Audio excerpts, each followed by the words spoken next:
নমরুদ বলতেছে, তাহলে তোমার রব কে? ইব্রাহিম আলাইহিস সালাতু ওয়াস সালাম বলতেছেন, রব্বি আল্লাযী ইউহয়ী ওয়া ইউমীত, আমার রব হলেন তিনি যিনি মানুষকে জীবিত করেন এবং মানুষকে মৃত্যু দান করেন, তিনিই আমার রব। সুবহানাল্লাহ।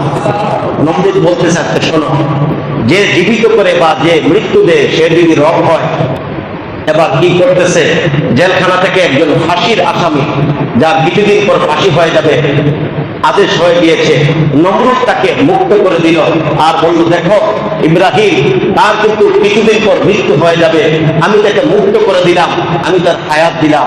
এরপর একজন নিরীহ সাধারণ মানুষকে ধরে তাকে মুহূর্তের মধ্যে জবাই করে দিল। বলতেছি, ইব্রাহিম দেখো, একজন সুস্থ মানুষকে মুহূর্তের মধ্যে আমি হত্যা করে করলাম, আমি তার মৃত্যু দিলাম, তাহলে আমি তো পারি জীবন দিতে, আমি তো পারি মৃত্যু দিতে।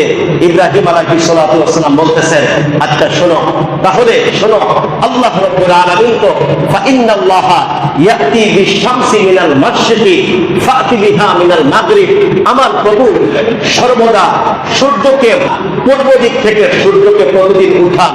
তোমার যদি ক্ষমতা থাকে, তুমি যদি রব হয়ে থাকো, তাহলে আজকের সূর্য তুমি পশ্চিম দিকে উঠায় দেখাও, যদি পারো তাহলে বুঝবো তুমি হলে আসল খোদা। নমরুদ পারে নাই, ব্যর্থ হয়ে গেল। ফাবুহিতাল্লাযী কাফার, নমরুদ তখন একেবারে লজ্জায় তার মাথা নত হয়ে যায়। সুবহানাল্লাহ।